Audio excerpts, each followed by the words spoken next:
ये वीडियो सिर्फ आपके नॉलेज में इजाफा करने के लिए है। अगर आप किसी भी इंसान को मर्द या नामर्द बनाना चाहते हैं तो ये अमल इस्तेमाल होता है।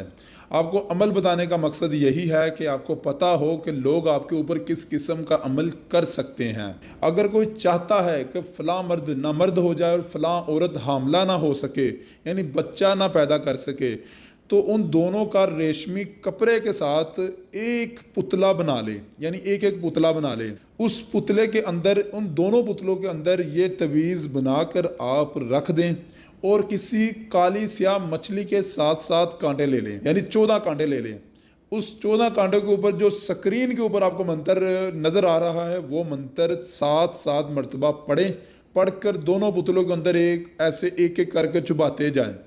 जब तक वो कांटे दोनों पुतलों के अंदर रहेंगे ना, तो मर्द ना मर्द बन जाएगा और औरत बाँझ हो जाएगी।